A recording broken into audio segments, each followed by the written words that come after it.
Fique bem confortável para ouvir aquilo que o Senhor reservou para nós nessa noite. O tema dessa noite, irmãos, é escravos do pecado. Escravos do pecado. Nós vamos estar trabalhando o texto de João, no capítulo 8, do verso 30 ao verso 47. Então, nós vamos trabalhar sobre a escravidão do pecado.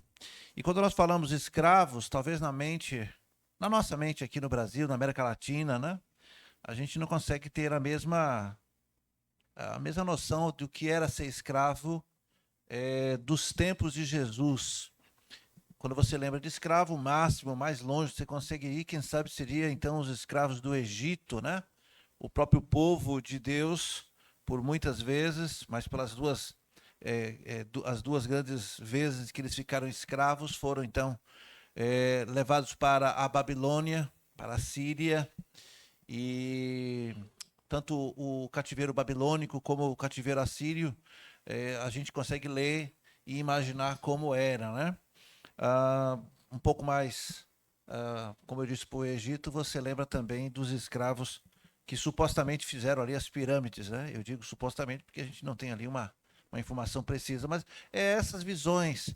E aí a escravidão mais próxima da gente é a escravidão que a gente tem aqui do Brasil e dos países que também fizeram escravos. Então a gente não consegue ter uma noção exatamente do ponto de vista de Jesus, como era a escravidão. Na época de Paulo, na época de Jesus, havia escravos. O escravo naquele período era alguém que contraía uma dívida e não tinha como pagar. E ele então acabava tendo que trabalhar, ele ou a esposa ou filhos, alguém teria que pagar essa dívida. Esse era um tipo de escravo. Uma outra forma de escravidão é quando um imperador, uma nação invadia uma outra nação. E ali então pegava o que queria, inclusive os moradores, né? Aquela nação se tornava escrava de outra e ia trabalhar de graça. Daniel foi feito escravo juntamente com a nação. Então a gente tem, mas mesmo Daniel, né, e aqueles jovens, não apenas Daniel, mas toda aquela juventude, eles foram treinados para trabalhar no reino dos invasores. Nós temos outro exemplo de escravo, aquela menina que trabalhava na casa do general Naamã, trabalhava na casa, era escrava ali. Mas o escravo tinha, vamos dizer assim, a comida, a cama. A escravidão que nós lembramos do Brasil é aquela escravidão de senzala, né? Uma escravidão mais, vamos dizer assim, bem mais desumana, se a gente pode dizer assim, né? Chicote, corrente e tudo mais. Vocês lembram que quando Moisés retirou o povo do Egito, muitos deles, na primeira dificuldade, disse para Moisés: Moisés, você nos tirou da escravidão para quê? Para a gente morrer aqui. Lá a gente trabalhava queimando tijolos, mas nós tínhamos nossas casas, nós tínhamos o que comer, estávamos estabelecidos. Então, dali você vê na reclamação que eles faziam para Moisés, que eram escravos, sim, mas eram escravos que, pelo menos no final do expediente, né, no entreturno, iam para casa. Então, a gente não consegue ter essa noção de escravidão. Mas o texto que nós vamos trabalhar aqui, de João, capítulo 8, vai tratar de uma escravidão do pecado.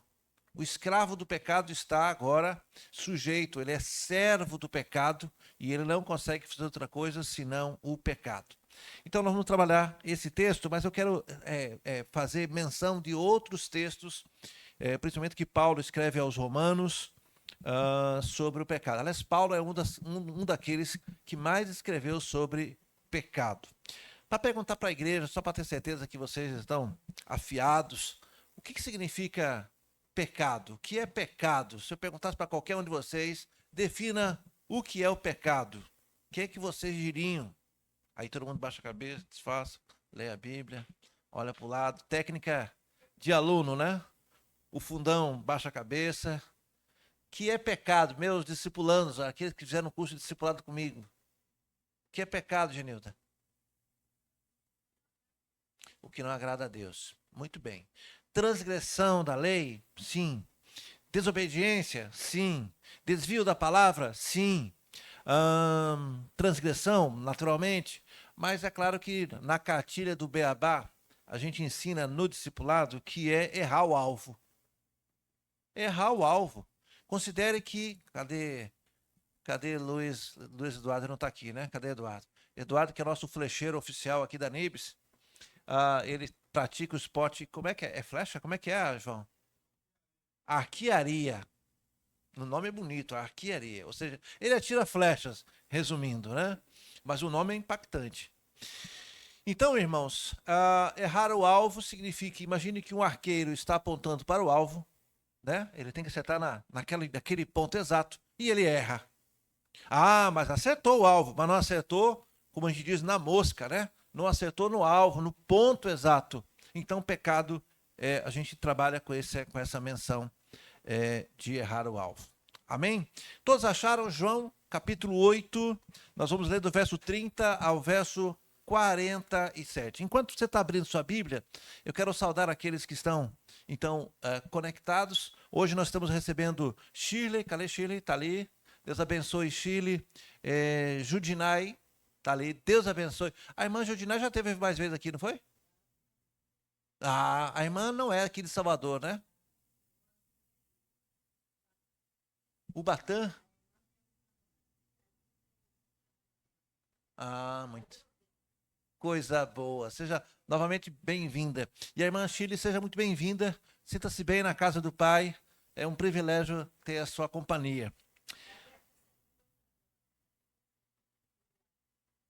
Pronto. Sempre que esteja aqui em Salvador, você já tem um lugar para estar conosco.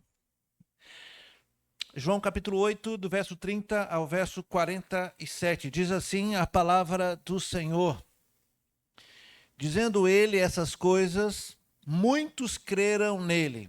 Naturalmente que nós estamos lendo o verso 30, irmãos, e o texto começa a dizer que Jesus estava falando e muitos creram nele, por quê? Porque o diálogo começa lá no verso 1, né? Nós vamos então fazer um corte desse texto e ler a partir do verso 30. Por isso o texto começa dizendo, e dizendo essas coisas, o que ele disse do verso 1 até o verso 29, muitos creram nele. Jesus dizia, pois os judeus criam nele. E ele dizia, se vós permanecerdes na minha palavra, verdadeiramente sereis meus discípulos, e conhecereis a verdade, e a verdade vos libertará. Tem duas coisas que nós precisamos aprender. O que é ser liberto, o que é a liberdade, e liberdade do quê? E o que é a verdade? A verdade é Jesus. Lembra que quando Pilatos, o governador, estava julgando Jesus, e Pilatos disse, o que é verdade? O que é a verdade? Pilatos não entendia. Quando Jesus disse, olha, eu de fato sou rei, não desse mundo. E Pilatos ficou completamente perdido, ele não entendia, ele não compreendia. Ele sabia que Jesus não era pecador, não era transgressor da lei, mas ele não compreendia. Pilatos não sabia o que era efetivamente a verdade. E Jesus vai revelar isso na palavra. Ele diz, eu sou o caminho, eu sou a verdade. Jesus nunca disse, eu sou um caminho alternativo. Eu não sou uma opção. Ele diz, eu sou o caminho, só tem eu. E eu não sou uma verdade. Essa questão da verdade é interessante porque muita gente diz a respeito da verdade, nós, os crentes, estamos pregando, estamos ensinando, e o povo diz, mas os crentes têm a verdade deles e eu tenho a minha. Mas existe quantas verdades, afinal de contas? Dentro do direito você vai ver alguns termos jurídicos dizendo a verdade aparente, aquilo que parece, mas não é. Então eles vão usar esse termo, é uma verdade aparente. Parece verdade, mas não é. Ora, se não é verdade, não é verdade. Né? Então, Jesus diz, eu sou o caminho, eu sou a verdade, eu sou a própria vida. Ninguém vem ao Pai senão por mim. Jesus aqui está dizendo para aqueles fariseus, para aqueles homens, se vocês crerem na minha palavra, se vocês entenderem que eu estou aqui por envio do meu Pai, vocês vão ser então verdadeiramente meus discípulos. Se vocês conhecerem a verdade, se vocês me conhecerem, vocês vão ser libertos. A verdade vai libertar vocês. Verso 33. E responderam, somos descendência de Abraão e nunca servimos a ninguém. Como diz tu que sereis livres. Quando eles estão dizendo isso, eles não estão se referindo a governo. Entendendo, irmão, que quando Jesus está nesse diálogo com os fariseus ali naquele momento, sim, Jerusalém, Israel está sob domínio romano. Então, quando aqueles homens estão dizendo, nós somos descendentes de Abraão e nunca servimos a ninguém, como dizes que nós não somos livres? Eles não estão se referindo à escravidão de um governo ou de um império. Eles estão dizendo, nós nunca servimos a ninguém senão ao Deus de Abraão. Nós somos descendência de Abraão. Nós nunca servimos a ninguém a não ser o Deus de Abraão. Então eles estão dialogando com Jesus e na mente daqueles homens Jesus é um impostor. Jesus é alguém que está deturpando aquilo que eles conhecem como verdade. Isso acontece nos dias de hoje. A pessoa nasce numa religião, nasce sendo católico, e você vê muitos católicos dizendo isso. Eu sou católico, meu bisavô era católico, meu avô era católico, meu pai era católico, minha mãe era católico, eu sou católico e eu vou morrer católico. Então, não consegue abrir a mente para outra coisa. Por quê? Porque na mente deles, eles estão na verdade. Na verdade, na mente deles. Assim como esses homens estão dizendo como é que Jesus chega agora e está dizendo que o Pai, o próprio Deus, enviou ele. Se a gente conhece esse rapaz não era aquele filho do José, o carpinteiro? E a gente não viu ele andando aqui, brincando com o menino? Embora o texto bíblico não diga o que Jesus fez, da última vez que o texto fala dele, fala que a família, então, estava vindo de Nazaré com direção a Jerusalém para a adoração. Lembra-se que na volta, Jesus não se perdeu. Quem perdeu Jesus foi José e Maria. Sempre que a gente vai falar, a gente diz, não, porque quando Jesus se perdeu. Não, Jesus nunca se perdeu. Os pais deles é que acharam que estavam com os parentes e que depois tiveram que voltar e ficaram buscando ele durante 3 dias. Então o texto bíblico vai falar de Jesus ali e depois não fala mais. Dá um salto na história. Ele devia ter o que ali? 13 anos, 12 anos. E depois só vai falar de Jesus já com quantos anos? Com 30 anos. 30 anos. 20 e poucos anos depois é que o texto vai falar dele, quando ele se apresenta então, aonde? Lá para João Batista, para ser batizado e depois vai para o deserto e tudo mais. Então quando Jesus está conversando com aqueles fariseus, com aqueles homens, e diz, olha, eu vim da parte do meu pai. Eles riam de Jesus. Como assim vieram da parte do meu pai? A gente bem conhece seu pai e sua mãe. Como assim? E é difícil realmente, irmãos, você falar de Deus a pessoas que não reconhecem Jesus. Há muitas denominações pertinho da gente, inclusive algumas denominações que ficam andando, panfletando por aí, diz eles que são testemunhos de Jeová e não reconhecem o próprio Jesus, o Filho de Jeová. Reconhecem sim como uma criação, como um Deus menor, inclusive se contradizendo, né? Então, para aqueles homens, esse discurso não descia. E a gente lendo o texto, para nós é muito fácil entender que Jesus está falando a verdade, que ele era a própria verdade, né? Mas a gente tem que se colocar na história e ver qual é a dificuldade. Porque essa dificuldade de compreender, de receber Jesus como seu único e suficiente Salvador, ela está aí nos dias de hoje. É difícil. Uma pessoa que não acredita em Deus, uma pessoa que não... É difícil você dizer para ela, olha, existe um Deus criador dos céus e da terra, e esse Deus, vendo a perversidade do mundo, no tempo oportuno, ele envia o seu filho. É difícil. É pela fé.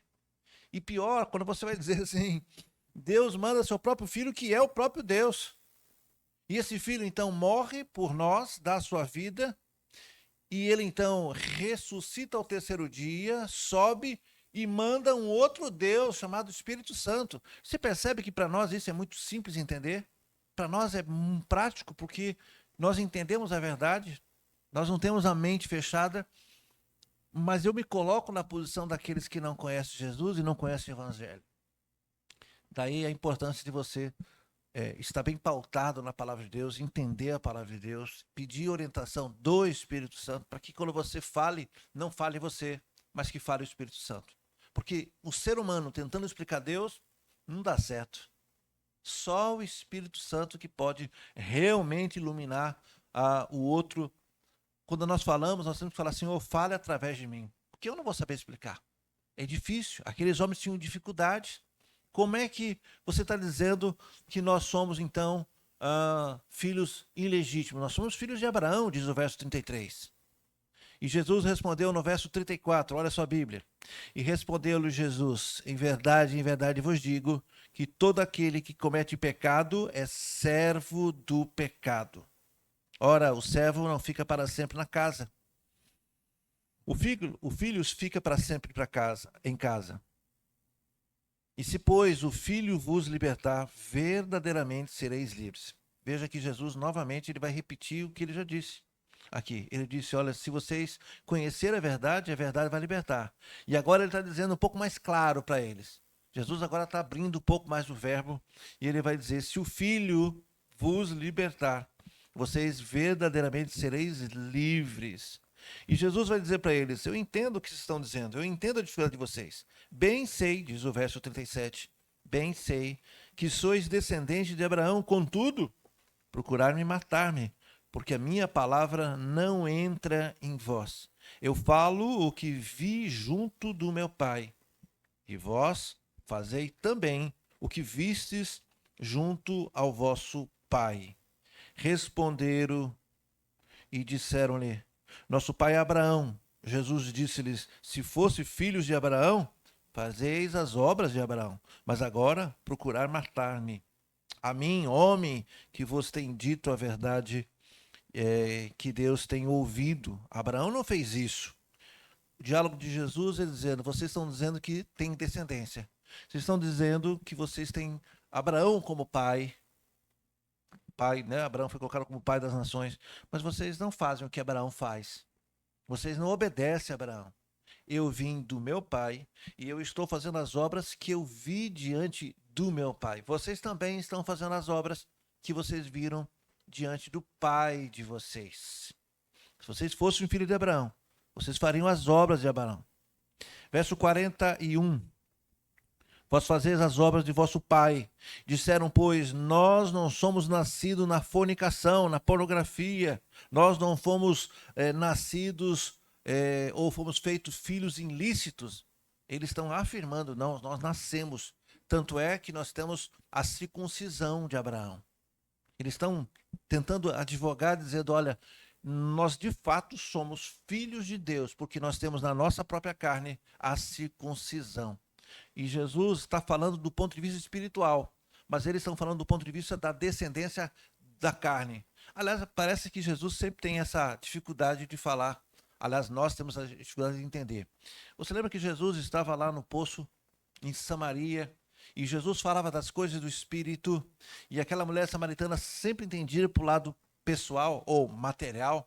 Quando Jesus disse para ela, olha, se você soubesse quem está te pedindo água, era você que ia me pedir água. E eu ia te dar água, e essa água ia saciar a tua sede. E aquela mulher diz, bom, se é assim, então me dê dessa água, Senhor, porque eu não quero vir aqui buscar água. Jesus estava oferecendo a ela a salvação, Jesus estava falando das coisas do Espírito, e aquela mulher samaritana entendia sempre para o lado material. Aqui Jesus está falando sobre uma descendência espiritual, e eles estão entendendo aqui com a descendência de Abraão. Parece que a conversa está truncada. Jesus está falando de uma coisa e eles estão falando de outra. E Jesus está dizendo, vocês, o pai de vocês é o diabo. O pai de vocês é o diabo. E eles afirmando, não, o nosso pai é Abraão. Verso 42, e disse-lhes, pois, Jesus, se Deus fosse o vosso pai, certamente me amareis, pois eu saí e vim de Deus, não vim de mim mesmo, mas ele me enviou. Por que não entendeis a minha linguagem? Por que não podes ouvir a minha voz? Jesus está indagando eles, mas bem sabe Jesus o porquê.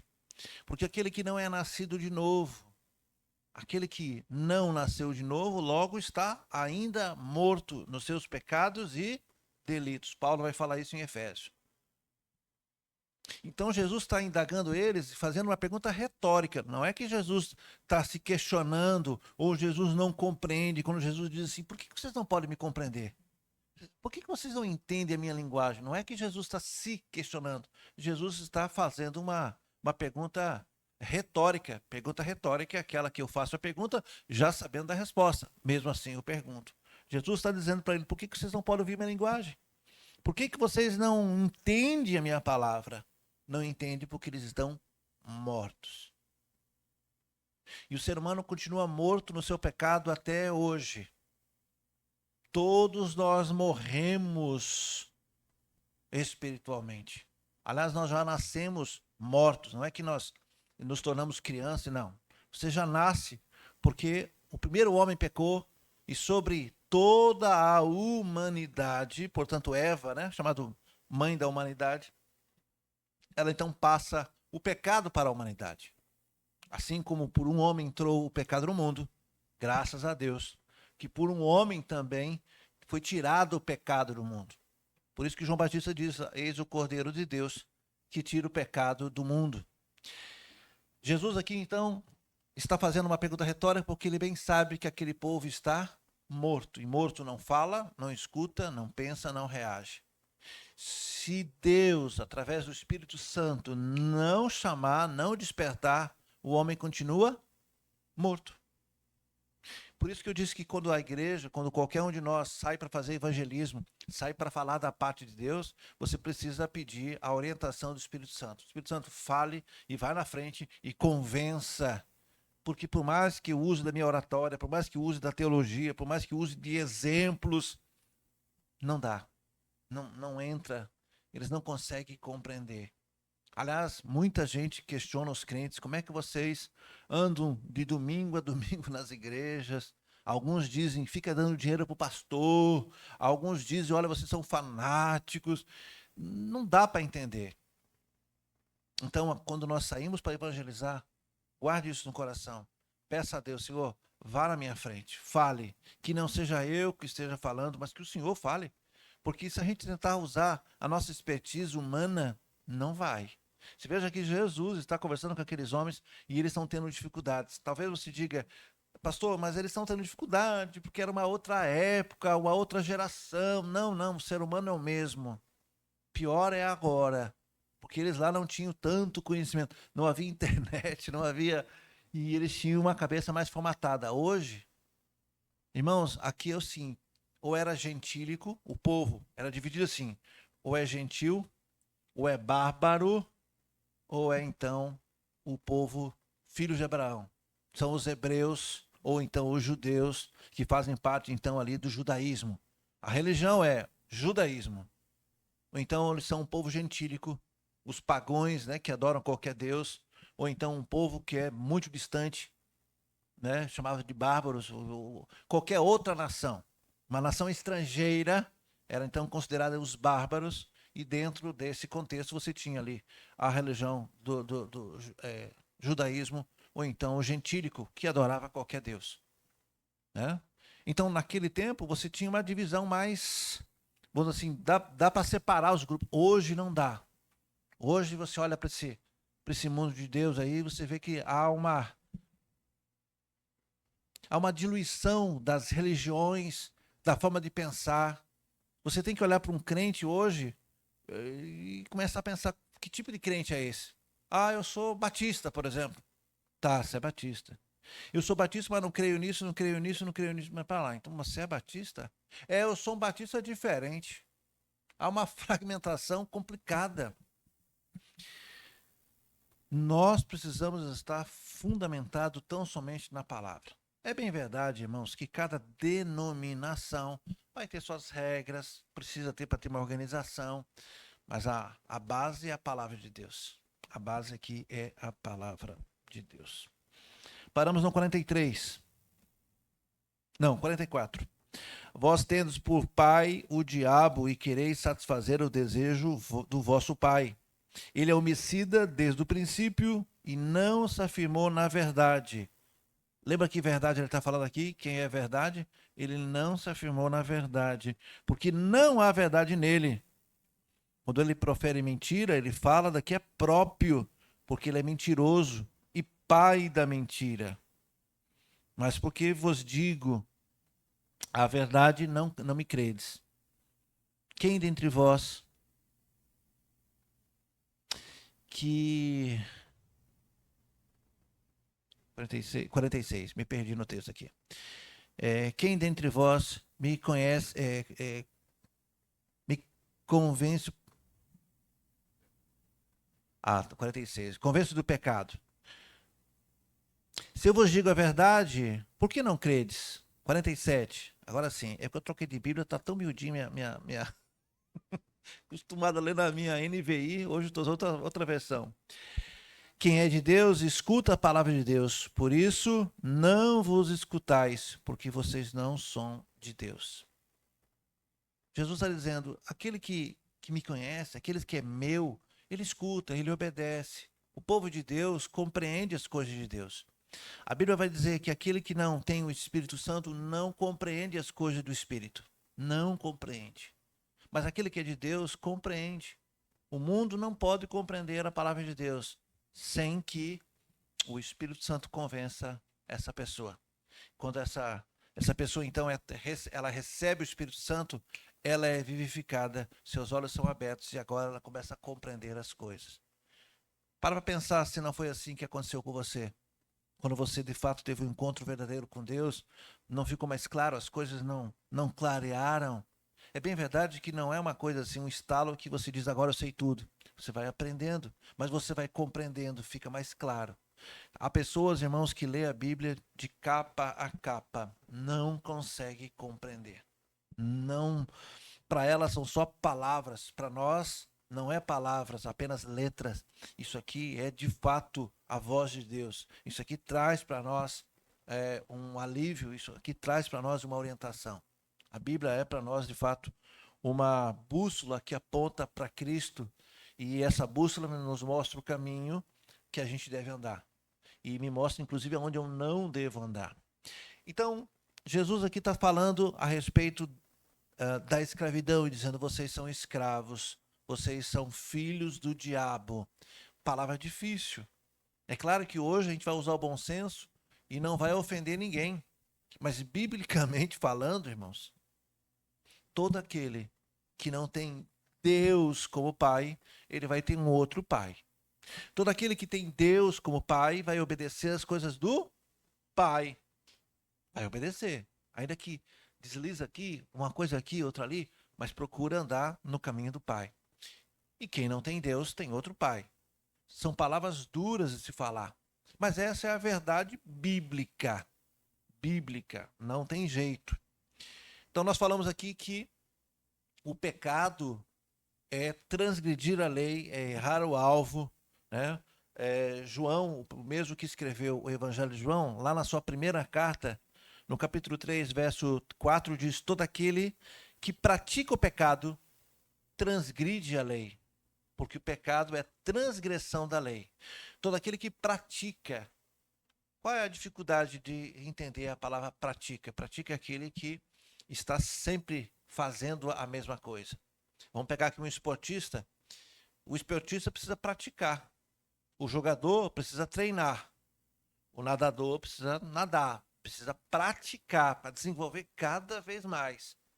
Ora, se eu não sou jogador de futebol, tem aqui Bruninho que é ex-jogador profissional. Se eu for jogar bola, na remota hipótese de eu for jogar bola, até posso jogar bola. Minha esposa já riu. Amanhã, meu filho, eu não vou nem andar. Isso se eu conseguir sair do campo de pé, porque eu posso me quebrar ali no campo. Por quê? Porque eu não sou praticante disso. Não leva jeito. Amanhã eu vou estar todo quebrado, mas aquele que pratica já tem a prática. Ou ele vai fazer um alongamento, ele já sabe como fazer. Então, João está dizendo, aquele que pratica, que faz todos os dias e que já nem sente mais que é pecado. Tem gente que peca e não percebe que está pecando. Qualquer um de nós, quando peca, não importa que pecado é, ele deve se sentir desconfortável. O pecado deve incomodar o crente, irmãos. Você não pode pecar e achar que está tudo certo. Você não pode pecar e amenizar o pecado. É pouca coisa. É bem verdade que não existe pecadinho e nem pecadão. Existe pecado. Mas existem as consequências. Quanto maior o pecado, maior a consequência. Mas é pecado. É pecado. Ah, mas eu só omiti. Pecado da omissão. É diferente de enganar. Bom, nas leis dos homens, sim. Você pode omitir e você pode mentir. Omitir e mentir. Omitir é, se não perguntarem, não diga nada. Eu sei que está acontecendo uma coisa, a pessoa até poderia querer saber, mas eu não contei. Eu não menti, não me perguntaram. Isso é omitir. Então a gente, com o nosso jeitinho brasileiro, a gente dá uma. Não, veja bem, não disse nada. Mas se você sabia que a pessoa devia saber e você não disse, você está omitindo. Então nós conseguimos amenizar. Usamos, quem sabe, um jogo de semântica, de palavras, e eu vou adocicando, eu vou dando meu jeito. Mas será que Deus lá de cima vai aceitar as nossas desculpas? Pecado é pecado. Desobediência a Deus, desobediência à palavra de Deus. E não adianta dizer que você é santinho. O que esses homens estão dizendo é: nós somos filhos de Deus. Nós não precisamos mudar nada, não. Ô Jesus, filho do carpinteiro, você está chegando aqui agora, mas nós, nós somos israelitas. Nós somos filhos de Deus. Nós temos a circuncisão na nossa carne. Nós vamos para o céu, vai ter salvação para nós. É isso que estão dizendo. E às vezes é isso que nós falamos. Olha, eu sou batistão. E alguns dizem, eu sou crente desde pequenininho. Que é o caso dessas menininhas aqui, dessas crianças aqui, ó. Né? Netinha de Abraão, ali, ó. Estão dentro da igreja. Jesus ensina aqui as criancinhas aqui. E elas podem dizer, não, eu vou para a igreja desde pequenininha. Algumas foram apresentadas dentro da igreja. Bebezinho. Não é crente? Não nasceu dentro da igreja? O pastor não apresentou? Não participou da classe infantil, adolescente, juventude? Não casou aqui? Enfim, as pessoas falam isso. Mas isso não quer dizer muita coisa. Esses homens diziam, nós somos filhos de Abraão. Porque na aliança que Deus fez com Abraão, lembra? Deus disse a Abraão, você vai ser pai de multidões.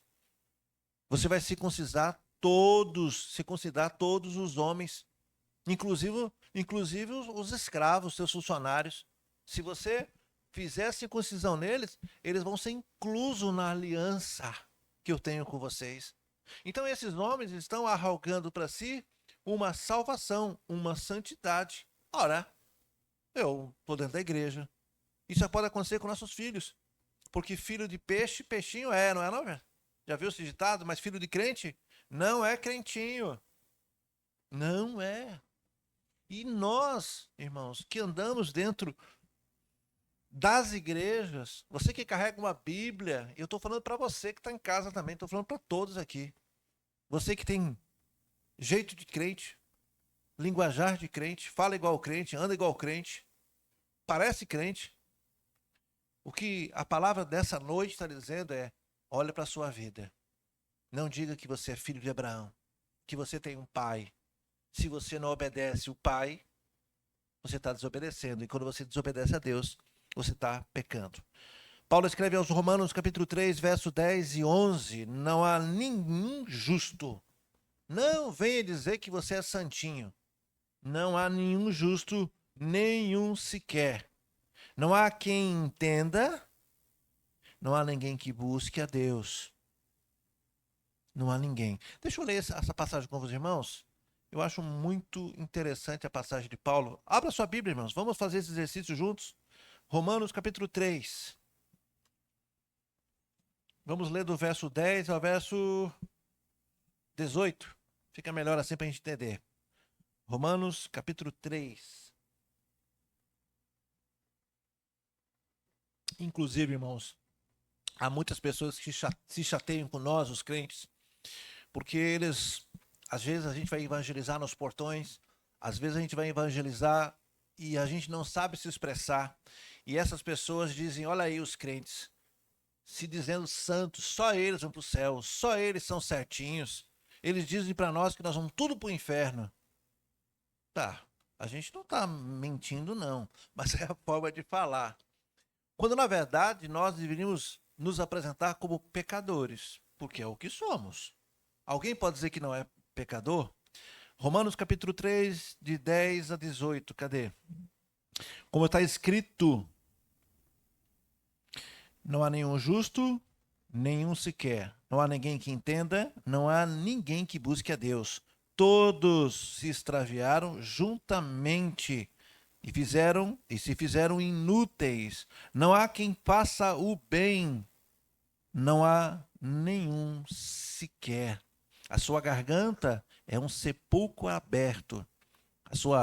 As suas línguas tratam enganosamente, peçonha de áspides, ou seja, de serpente, está debaixo dos seus lábios, cuja boca está cheia de maldição e amargura. Os seus pés são ligeiros para derramar sangue.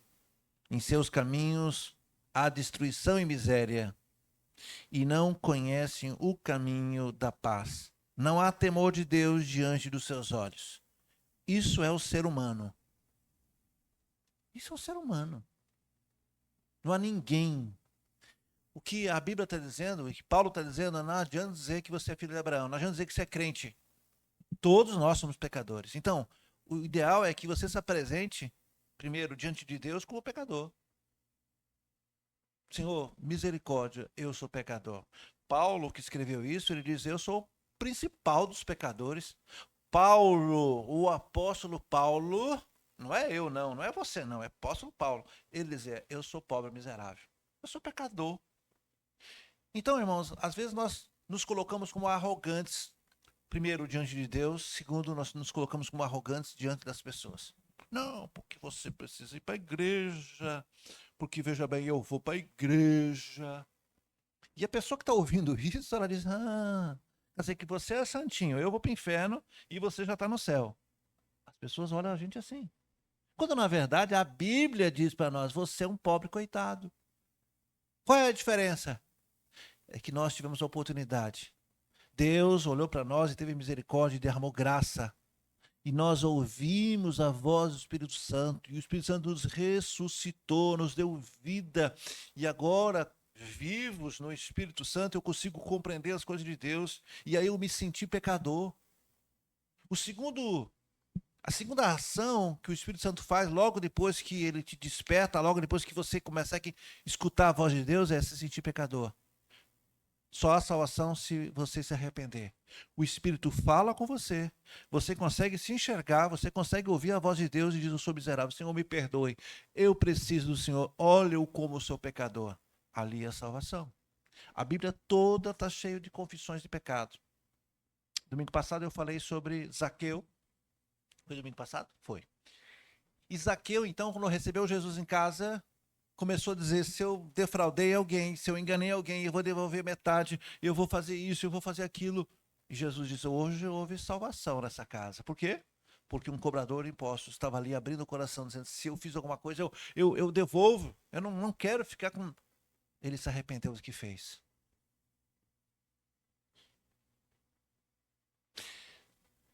A nossa posição diante de Deus tem que ser de humildade, não de arrogância. Por isso que Paulo está dizendo aqui, não há ninguém.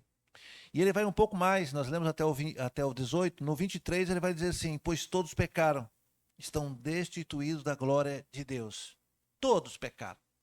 Todos deveriam ir para o inferno, ponto. Que mérito você tem? Nenhum.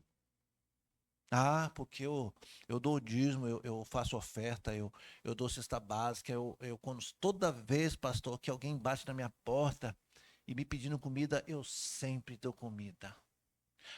Pastor, quando eu estou passando ali no sinaleiro, alguém pedindo, eu dou dinheiro. Parabéns, irmão, parabéns. Continue fazendo isso, mas isso não vai te dar a salvação. Não vai, não é por mérito. Não é por mérito. Efésios 2:8 diz o quê? É pela graça que vocês são salvos. E o que mais que ele diz? Mediante a fé. E isso não vem de nenhum de vós. É dom de Deus. Por que é dom de Deus? Para que você não se glorie. Para que você não diga, fui eu, olha como é que eu sou bonzinho. Tá vendo? Se você fosse bonzinho, você também é para o céu. Ninguém pode fazer isso, irmãos. A Bíblia está dizendo isso. Então, Nós não começamos o culto dizendo, Senhor, obrigado pela salvação? Sim, obrigado pela salvação. Nós não cantamos aqui, eu te agradeço por me libertar e salvar? Obrigado, porque eu não fiz nada para isso. Pobre, coitado, miserável de mim. O Senhor teve misericórdia de cada um de vocês. Irmãos, ao acordar amanhã, quinta-feira, a primeira coisa que você deve dizer ao Senhor quando abriu os olhos, obrigado, Senhor, porque o Senhor me escolheu, o Senhor me olhou para mim, e eu não sei o que o Senhor viu em mim. Lembra de Lázaro? Eu sempre lembro dessa música. Porque o Senhor me escolheu, Deus olhou para você e te estendeu a mão, ele mandou lá um evangelista, ele mandou um parente, eu não sei como é que você foi alcançado, cada um tem uma história. Não há ninguém. Todos nós somos pecadores. Por um homem entrou o pecado. Há quem diga, mas eu não fiz nada. Esse tal de Adão eu nem conheci. Romanos capítulo 5, verso 12. Portanto, da mesma forma como o pecado entrou no mundo por um homem, e o pecado entrou então à morte, assim também a morte veio a todos os homens, porque todos pecaram. E porque pecaram, precisam morrer. Parece injusto? Não, é mais do que justo. Porque o salário do pecado é o quê? A morte. Sabe o que significa salário do pecado? É o trabalhador que trabalha, ele não tem direito ao salário. Não é um favor que o patrão faz. Olha, você trabalha comigo 30 dias e eu, como eu sou bonzinho, eu vou te dar um troca. Não, não é questão de ser bonzinho, não. Trabalhou, tem que receber. É obrigação. Assim o pecado. Se você pecou, você tem o direito de ser punido. Ou então Deus tem direito de lhe punir. Você não pode dizer que não. Pecou. Todos nós pecamos. Todos nós fomos extraviados. Deus, pela sua infinita misericórdia, disse, ó, eu vou pegar esse povo aqui, ó. Você não cooperou? Você não cooperou para a sua salvação. Não. Biblicamente, não. Você até pode achar. Você até pode ter outra opinião. A tua opinião diante da Bíblia não é nada. A Bíblia está dizendo isso. Todos nós pecamos, irmãos. Mas o dom gratuito de Deus é a vida eterna por Cristo Jesus, o nosso Senhor. Todos nós somos pecadores. E não adianta, como aquele povo, tentando discutir com Jesus, tentando argumentar com Jesus. Não, eu não sou escravo do pecado. Todo aquele que pratica o pecado é pecador, é escravo do pecado. João vai escrever na sua primeira carta, capítulo 1, verso de 8 a 9, se nós afirmarmos que nós estamos sem pecado, eu não tenho pecado nenhum. Se você afirmar isso, você está se enganando a você mesmo. E a verdade não está em nós. Por outro lado, se nós confessarmos os nossos pecados, Ele é fiel e justo para perdoar os nossos pecados e, mais do que perdoar os pecados, nos purificar de toda injustiça. Cada um de nós precisamos, nessa noite e essa semana, começar a pensar, poxa vida, eu entendi que eu não sou merecedor. Nós não somos merecedores da salvação. O Senhor olhou em mim alguma coisa e Ele separou para que eu fizesse alguma coisa. Ele não me salvou só porque eu sou bonitinho. Ele me salvou para que eu desse bons frutos. Ele me salvou e eu sou grato e eu não posso fazer nada para pagar a minha salvação. Mas eu posso agradecer Ele dando bons frutos. Frutos que possam prosperar. Aquele que diz que não tem pecado, como diz o próprio João, diz que ele está se enganando. E pior, está fazendo Deus mentiroso. Se você confessar o seu pecado, então Ele é fiel. E confessar o pecado, irmãos, é confessar o pecado não apenas verbalizando, mas confessar o pecado com sentimento de arrependimento. Senhor, eu não quero fazer mais. Senhor, não me deixe fazer mais. Eu não sei se isso acontece com você, mas às vezes eu me chateio comigo mesmo. Eu me chateio comigo mesmo. Porque eu faço força para não errar naquilo que erro. E às vezes eu, assim, brigo comigo mesmo. E às vezes eu brinco, assim, pensando, hoje, pelo menos hoje, eu não vou repetir. E quando menos eu espero, alguém ou alguma coisa me dispara o gatilho, tá eu lá, né? Eu tenho um problema sério com o trânsito, já falei pra vocês, né? Sempre tem alguém na minha frente que anda devagar, eu sempre quero andar rápido, né? Gilza fica freando assim, fica com... E quando eu tô atrasado ainda, aí parece que todo mundo entra na minha frente, é impressionante. E aí é claro que você fica angustiado. E eu não quero, eu quero ter um dia de paz. Tem dia que eu consigo. Tô nem aí se eu vou chegar atrasado. Eu ligo uma música e vou, ó. E aí entra na minha frente, aí a moto passa na frente, cachorro passa na frente, tudo acontece. Tem dia que eu venço, irmão. Tem dia que eu não peco, não. Tem dia que eu consigo. Na ida, porque na volta lá vai eu. É uma luta. É uma luta. Então nós temos que confessar os pecados, mas não apenas dizer, Senhor, tá vendo? Fiz de novo. Como se fosse uma coisa banal. Olha aí, Senhor, eu sou um grande pecador mesmo. Não, não. Você tem que sentir isso. E o pecado tem que lhe incomodar. Você tem que se chatear com você mesmo. De verdade. Você tem que lutar. Você não vai ganhar todas. Por quê? Porque nós estamos ainda aprisionados nesse corpo de carne. O velho homem tenta levantar todo o tempo. O lado espiritual, o eu espiritual quer agradar a Deus, mas o eu carne quer agradar a carne. Então é uma briga. Provérbios 28, já finalizando. Provérbios 28, 13. Quem esconde os seus pecados não prospera, mas os que confessa e abandona encontra misericórdia. Há pessoas que escondem o seu pecado. É claro que tem alguns pecados que são realmente vergonhosos, mas há quem esconde. Eu costumo dizer sempre aqui, já disse muitas vezes, acho que vou repetir mais vezes, algumas pessoas têm o pecado exposto, né? Então, a pessoa que é viciada, o bêbado, o adicto, né? A pessoa que faz uso de drogas, essa pessoa dificilmente ela vai conseguir esconder, porque se ela beber, ela fica diferente, a pessoa está vendo, né? E olha, o cara bebendo aí, o cara fumando, o cara. E aí o pecado dele está. E a gente às vezes aponta com mais facilidade. Mas quantos de nós que não tem um pecadinho aí, ó, bem discreto, bem escondidinho, e você olha para a pessoa, a irmã, poxa, casamento perfeito, blá, blá, blá, tudo é uma santa, é um santo, e guarda lá, ó. E às vezes, irmãos, preste bem atenção no que eu vou dizer agora. Nós precisamos ter coragem de confessar. Eu não estou dizendo nem para o pastor, mas confesse a Deus. Você tem que confessar. Aquele que confessa e deixa, ele alcança a misericórdia. O provérbio vai dizer: aquele que esconde nunca vai prosperar. É um 2 passos para frente, 4 para trás. Sabe aquela pessoa que pedala, pedala, pedala?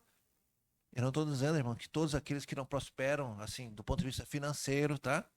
É pecador. Senão nós vamos cair é, naquela máxima de outras denominações que para você ser próspero, para Deus, então, para todo mundo ver que você é abençoado, você tem que ter propriedades, mansões, cara. Não estou falando da prosperidade material, financeira, mas estou dizendo prosperar no sentido do bem-estar, da sua família, de uma pessoa bem resolvida, de uma família bem resolvida. Tem pessoas que escondem o pecado e não quer confessar, não quer. E quando muito apertado, até confessa, mas não muda.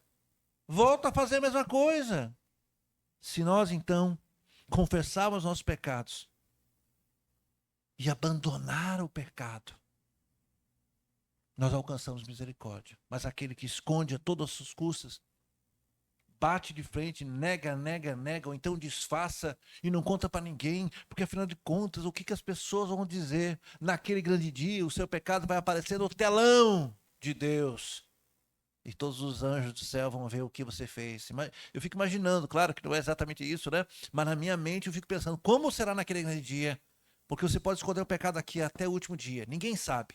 Você vai morrer e lá no seu sepultamento as pessoas vão dizer, olha que irmã. E é um exemplo de irmã. É um exemplo de marido, de homem.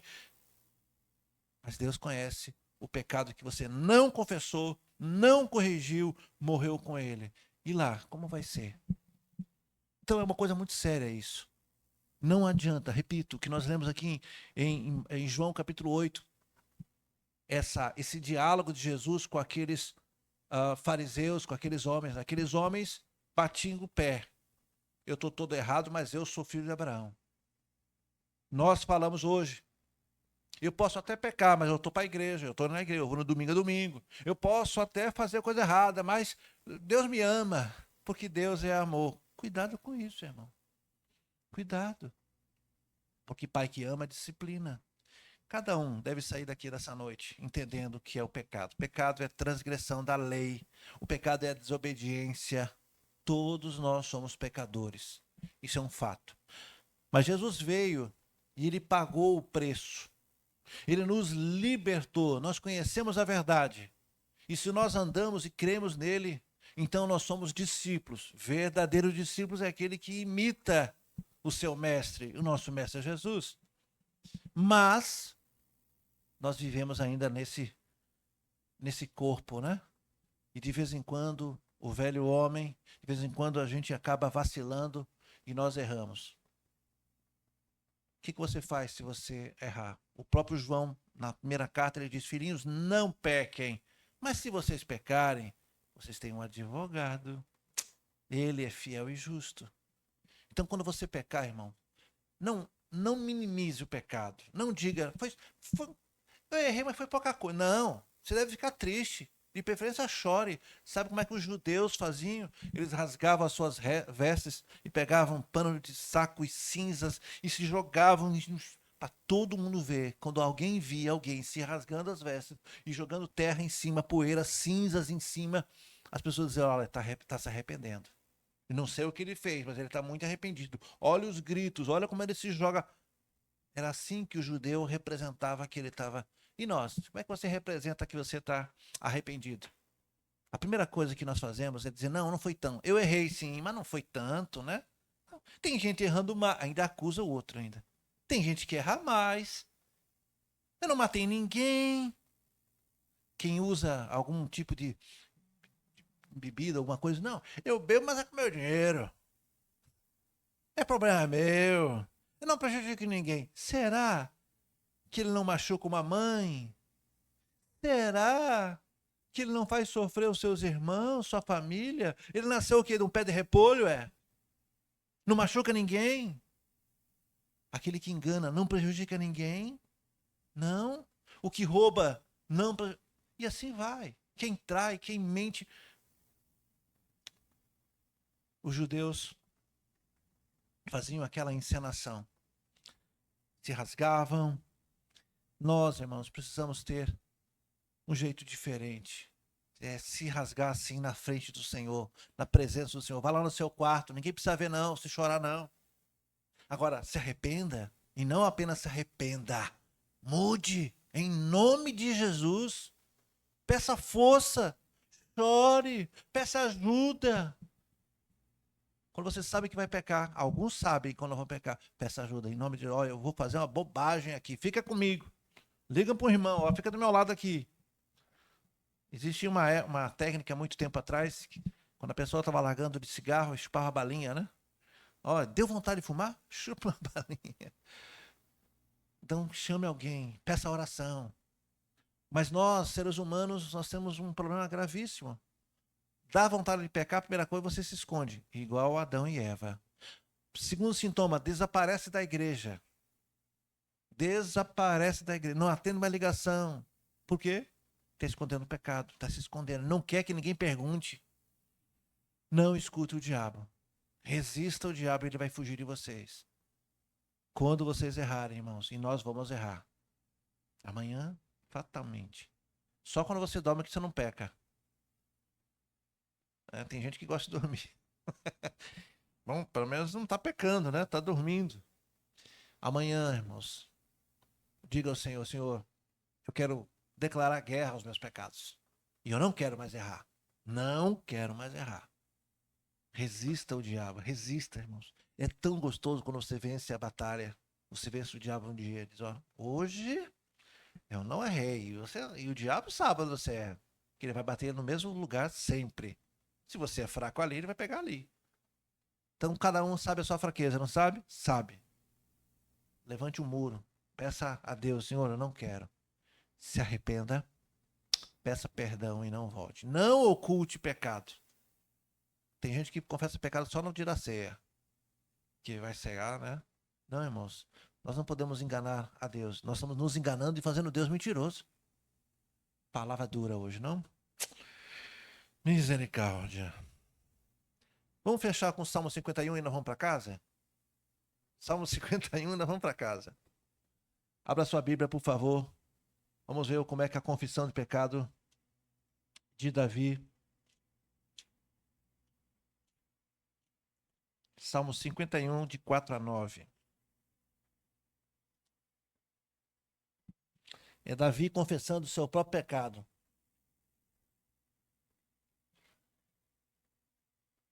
Salmo 51, de 4 a 9.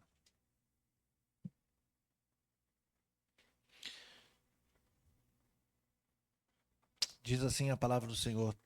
Davi dizendo: tem misericórdia de mim, ó Deus, segundo a tua benignidade, apaga as minhas transgressões, segundo a multidão das tuas misericórdias, lava-me completamente da minha iniquidade, purifica-me do meu pecado, porque eu conheço as minhas transgressões, os meus pecados estão sempre diante de mim. Contra ti somente pequei e fiz o que é mal à tua vista, para que sejas justificado quando falares e puro quando julgares. Eis que em iniquidade eu fui formado, em pecado me concebeu a minha mãe. Eis que ama a verdade do íntimo e no oculto me fazes conhecer a sabedoria. Purifica-me com isopor e ficarei puro. Lava-me e ficarei mais branco do que a neve. Faz-me ouvir o júbilo de alegria, para que gozem os ossos que tu quebrastes. Esconde a tua face dos meus pecados e apaga todas as minhas iniquidades. Amém? Quando ele diz, eu fui gerado em pecado desde o ventre de minha mãe, muita gente acha que o pecado está ali justamente na concepção. Não, ele está dizendo do pecado original.